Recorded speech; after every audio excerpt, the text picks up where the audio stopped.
കോട്ടയത്ത് കേരള കോൺഗ്രസിൽ കൂറുമാറ്റം തുടരുകയാണ്. മാണി ഗ്രൂപ്പ് ഉന്നതാധികാര സമിതി അംഗം PM മാത്യു UDFിന് വേണ്ടി പ്രചാരണത്തിനിറങ്ങി. സജി മഞ്ഞക്കടമ്പലിന് പിന്നാലെ സംസ്ഥാന ജനറൽ സെക്രട്ടറി പ്രസാദ് ഉരുളിക്കുന്നവും രാജിവെച്ചു. KM മാണിയുടെ ചരമവാർഷിക ദിനമായ ഇന്ന് എല്ലാ കേരള കോൺഗ്രസ് വിഭാഗവും കല്ലറയിൽ പുഷ്പാർച്ചന നടത്താൻ എത്തിയിരുന്നു. തിരിച്ചു വന്നാൽ സജി മഞ്ഞക്കടമ്പലിനെ സ്വീകരിക്കുമെന്ന് PJ ജോസഫും കേരള കോൺഗ്രസ് MLA ആർക്കും കടന്നു വരാമെന്ന് റോഷി അഗസ്റ്റിനും പ്രതികരിച്ചു. ഇല്ലില്ല, അങ്ങനെ അതിൻ്റെ പേരിൽ ആരും പോയിട്ടില്ല. ചില വികാരപ്പെട്ടു പോയിന്നപ്പുറത്ത് അതിലൊന്നുമില്ല, അടിസ്ഥാനമുള്ള ഒരു കാര്യമില്ല.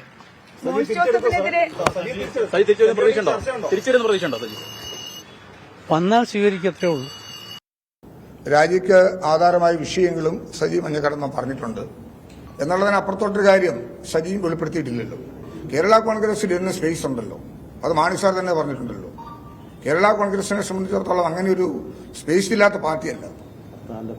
തീർച്ചയായിട്ടും വളർന്നു വരികയും പ്രവർത്തിക്കുകയും സംഘാടക മികവ് പുലർത്തുകയും ചെയ്യുന്നവർക്കൊക്കെ ഇന്നും അംഗീകാരം കൊടുത്തിട്ടുള്ള പാർട്ടിയാണ്.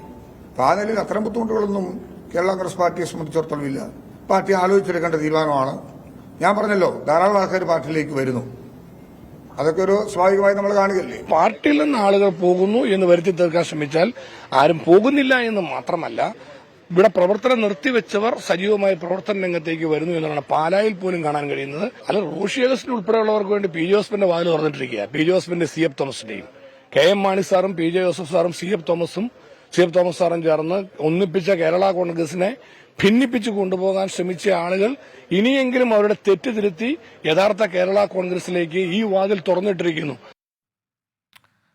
ടോബി ജോൺസൺ ഞങ്ങളുടെ പ്രതിനിധിയുണ്ട് വിവരങ്ങളുമായി. ടോബി, കേരള കോൺഗ്രസിൽ ഇരു വിഭാഗത്തിലും കൊഴിഞ്ഞുപോക്കും പരസ്പരം സ്വീകരിക്കാൻ ഒരുങ്ങി നിൽക്കുകയും ഒക്കെ ചെയ്യുന്ന ഒരു സാഹചര്യം, അതിന് എങ്ങനെയാണ് പരിഹാരം? എന്താണ് നേതാക്കൾ പ്രതികരിക്കുന്നത്?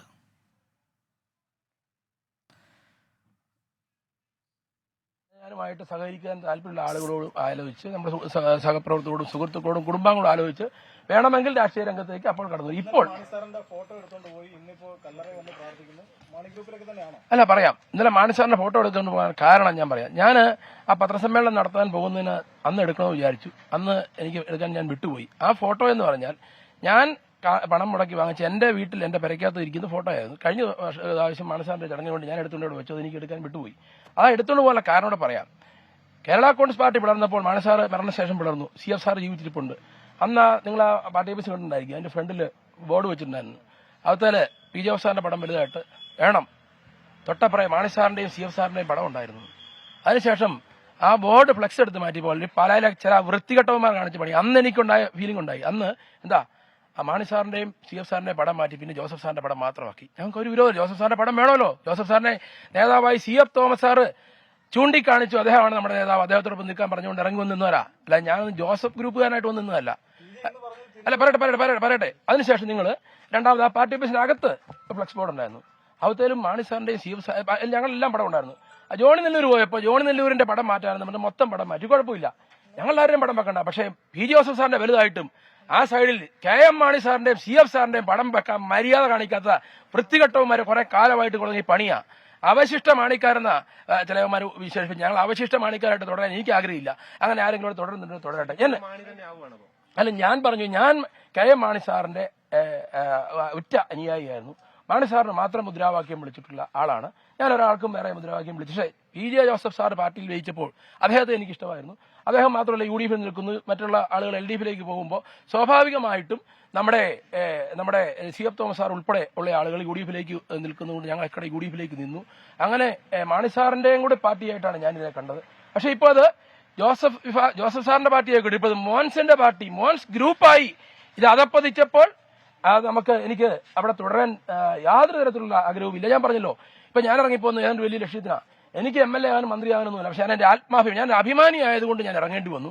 അപമാനിതനായി തുടരാൻ ഞാൻ തയ്യാറല്ലായിരുന്നു. നിങ്ങൾക്കറിയാം, ആദ്യകാലം മുതൽ ഞാൻ പറഞ്ഞല്ലോ, ഇവിടെ ആശുപത്രി വികസന സമിതിയിലെ എന്നെ വെച്ചിട്ട് അത് ജോസഫ് സാറിനെ ഭീഷണിപ്പെടുത്തി വെട്ടിമാറ്റിയ ആളാണ് മിസ്റ്റർ മോൻസ് ജോസഫ്. ഞാൻ അതിന് കംപ്ലൈന്റ് പറഞ്ഞില്ലല്ലോ.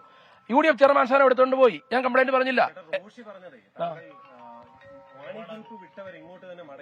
അല്ല, മാണി ഗ്രൂപ്പ് വിട്ടവർ അങ്ങോട്ട് മടങ്ങി വരണമെന്ന് റോഷിയും ജോസ് കെ മാണിയൊക്കെ ആവശ്യപ്പെട്ടിട്ടുണ്ട്. അതിനെക്കുറിച്ച് ഞങ്ങളുടെ കുടുംബാംഗങ്ങളും ഞങ്ങളുടെ സുഹൃത്തുക്കളുമായിട്ട് ആലോചിക്കേണ്ടതുണ്ട്.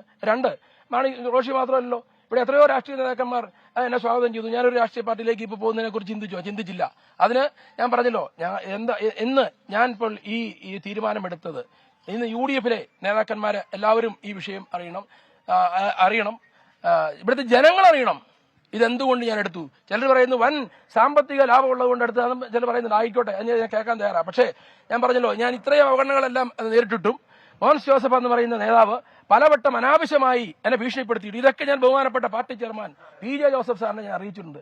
അദ്ദേഹത്തിന് സത്യത്തിൽ അദ്ദേഹത്തെ ഞാൻ കുറ്റപ്പെടുന്നില്ല. അദ്ദേഹം മോൻസ് ജോസഫ് എന്ന് പറയുന്ന ഇയാളെ വളരെ ഭയമാണ്.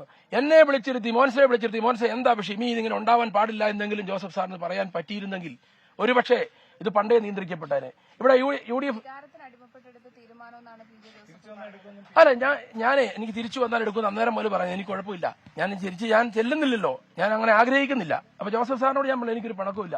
പക്ഷെ ജോസഫ് സാറിന് ഇയാളെ നിയന്ത്രിക്കാൻ പറ്റില്ല. ഇനിയെങ്കിലും ജോസഫ് സാർ ഈ പാർട്ടിയിൽ ഇയാളെ നിയന്ത്രിച്ചാൽ നിരവധി ആളുകൾ അല്ലെങ്കിൽ ഈ പാർട്ടിയിലേക്ക് ചിലപ്പോൾ തിരിച്ചു വരും. ഇന്നലെ എടുത്തുകൊണ്ട് പോയി ചിത്രം എന്റെ വീട്ടിൽ നിന്ന് ചിത്രമാണ്. ഞാൻ ചുമ്മാ പറഞ്ഞു, എന്റെ വീട്ടിൽ നിന്ന് ഞാൻ പണം മുടക്കി വാങ്ങിച്ച ചിത്രമാണ്. അത് പാർട്ടി ഓഫീസിൽ മാണിസാറിന്റെ ഒരു ചടങ്ങ് വന്നപ്പോൾ ഇവിടെ കൊണ്ടുപോയി വെച്ചതേ ഉള്ളൂ. അത് ഞാൻ ഇന്നലെ എടുത്തുകൊണ്ട് പോയി. എടുത്തുകൊണ്ട് പോകാനുള്ള കാരണം അവിടെ ഉണ്ടായിരുന്ന ബോർഡിലുണ്ടായിരുന്ന CF സാറിന്റെയും മാണിസാറിന്റെയും ചിത്രം പണ്ടേ എടുത്തു കളഞ്ഞു. അവിടെ ഞാൻ വെച്ചിരുന്ന പടം അപ്പം അവിടെ ഇരിക്കുകയായിരുന്നു, അത് ചുക്കി പിടിച്ച് അവിടെ സൈഡിൽ ഇരിക്കുമായിരുന്നു. അല്ലാതെ അവിടെ തൂക്കിയിട്ടിരുന്നല്ലോ, നിങ്ങൾ തെറ്റിദ്ധരിക്കരുത്. എവിടെയാ ഞാൻ എടുത്ത് പാരാ എൻ്റെ കണ്ടോ, ഞാൻ ആ പെരക്കകത്ത് മുറിക്കകത്ത് കയറിയ നിലത്തിരുന്ന സാധനം എടുത്ത് അവിടെ നേതാക്കൾ ബന്ധപ്പെടുന്നുണ്ട്. കാരണം UDF-നോട് ഇത്ര ദേഷ്യം വരാനുള്ള ഒരു കാരണം ഇപ്പൊ UDF ബഹുമാനപ്പെട്ട MM ഹസനെ വിളിച്ചോണ്ട് ഞാൻ എടുത്തിട്ട് മറ്റേ വിളിക്കും. ഞാൻ രാജിവെച്ചാന്ന് വെച്ചാൽ ഈ പാർട്ടിയിൽ ഒട്ടനവധി പീഡനങ്ങൾ ഏറ്റുവാങ്ങിക്കൊണ്ടാണ് കഴിഞ്ഞ കാലഘട്ടങ്ങളിൽ പൊയ്ക്കൊണ്ടിരുന്നത്. ഈ പാർട്ടിയിൽ മോൻസിന്റെ ഒരു അപ്രമാദിത്യമാണ് നടക്കുന്നത്. ഞാൻ പാർട്ടിയുടെ ജനറൽ സെക്രട്ടറിയാണ്. പക്ഷെ പാർട്ടിയുടെ എക്സിക്യൂട്ടീവ് ചെയർമാൻ എന്ന നിലയിൽ ഞാൻ വിളിച്ചാൽ പുള്ളി ഫോൺ എടുക്കില്ല. ഞാൻ സംഘടനാ കാര്യങ്ങൾ സംസാരിക്കാനാണ് ഫോൺ വിളിക്കുന്നത്. പക്ഷെ പാർട്ടി കമ്മിറ്റി 10 മണിക്ക് കമ്മിറ്റി എന്ന് പറഞ്ഞാൽ ഞങ്ങളൊക്കെ 10 മണിക്ക് എത്തിയിരിക്കും. പാർട്ടിയുടെ ചെയർമാൻ PJ സാർ 10 മണിക്ക് വരും. പുള്ളി 11:30 വരും. 11:30 വന്ന് ഒരു പ്രസംഗിച്ചു കഴിഞ്ഞാൽ കമ്മിറ്റി പിരിച്ചുവിടും. പാർട്ടിയിലുള്ള ഞങ്ങളെപ്പോലെയുള്ള പ്രവർത്തകർക്ക് അഭിപ്രായം പറയാൻ പോലുള്ള സ്വാതന്ത്ര്യം പാർട്ടിയിലില്ല. പാർട്ടിയെ പുള്ളി ഹൈജാക്ക് ചെയ്തിരിക്കുകയാണ്. പുള്ളിയുടെ ഇപ്പോഴത്തെ രീതി എന്താണെന്ന് ചോദിച്ചാൽ കോൺഗ്രസ് എസിനെ പോലെയും അതുപോലെ തന്നെ കേരള കോൺഗ്രസ് BA പോലെയും ഒരു MLA മാത്രം മതി, പുള്ളി മാത്രം പാർട്ടിക്കകത്ത് മതി, പുള്ളി മാത്രം മന്ത്രി മതി എന്ന് വിശ്വസിക്കുകയും എന്ന് വിചാരിക്കുകയും ചെയ്യുന്ന ഒരു രാഷ്ട്രീയ പ്രവർത്തകനായി പുള്ളി അധപ്പതിച്ചിരിക്കുക. കാരണം പുള്ളി ആ രീതിയിലാണ്, വേറെ ഒരു നേതാവും വേണ്ട, പുള്ളി മാത്രം മതി. അപ്പൊ അങ്ങനെ ഒരു നേതാവിന്റെ കൂടെ നമുക്കൊരു അഭിപ്രായ സ്വാതന്ത്ര്യം ഇല്ലാത്ത ഒരു കമ്മിറ്റിയിൽ പാർട്ടിയുടെ സംഘടനാ കാര്യങ്ങൾ പോലും പറയാൻ അവസരം തരാത്ത ഒരു പാർട്ടിയിൽ എങ്ങനെ ജനറൽ സെക്രട്ടറി ആയിട്ട് നമുക്ക് പ്രവർത്തിക്കാൻ കഴിയും? ഇത് എത്ര കാലമാണ് നമ്മൾ സഹിക്കുന്നത്?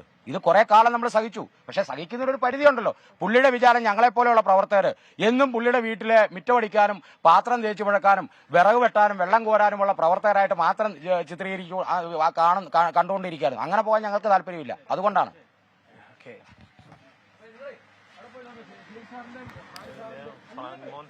ടോബി ജോൺസൺ ഞങ്ങളുടെ പ്രതിനിധിയുണ്ട് വിവരങ്ങളുമായി. ടോബി, എന്താണ് നേതാക്കളുടെ പ്രതികരണം, പ്രത്യേകിച്ച് സജി മഞ്ഞക്കടമ്പിൽ? ഏതായാലും ഇനി ജോസഫ് ഗ്രൂപ്പിനോടൊപ്പം ഇല്ല എന്ന് കാണാം. ടോബിയെ കാണാം.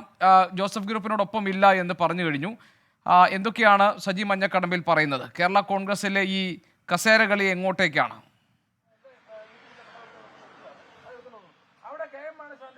തീർച്ചയായിട്ടും എന്തായാലും മോൻസിനെതിരെയുള്ള വലിയ രോക്ഷം തന്നെയാണ് സജിക്കൊപ്പമുള്ള നേതാക്കളും നമ്മളോട് ഇപ്പോൾ പങ്കുവച്ചത്. നമുക്കിപ്പോൾ അദ്ദേഹം സംസാരിച്ചുകൊണ്ട് തന്നെ ഇരിക്കുകയാണ്. കാരണം മറ്റ് നേതാക്കൾക്ക് പ്രവർത്തിക്കാനുള്ള ഒരു അവസരം നൽകുന്നില്ല, ഒരു അപ്രമാദിത്യം, ഒരു ഏകാധിപത്യത്തിലേക്ക് പോകുന്നു, താൻ മാത്രം പാർട്ടിയിൽ മതി എന്നുള്ള നിലപാടിലേക്ക് മോൻസ് ജോസഫ് പോകുന്നു എന്നുള്ളൊരു ആക്ഷേപമാണ് ഇവർ ഉന്നയിക്കുന്നത്. അല്പസമയം മുമ്പ് മോൻസിനോട് നമ്മൾ സംസാരിച്ചപ്പോൾ അദ്ദേഹം പറഞ്ഞത് സജി മഞ്ഞക്കടമ്പിന്റെ നിലപാടായിരുന്നു ഈ പാലാ ഭാഗത്തുള്ള ആളുകൾ പോലും പ്രവർത്തിക്കാത്ത ഒരു അവസ്ഥയിലേക്ക് കാര്യങ്ങൾ എത്തിച്ചത്.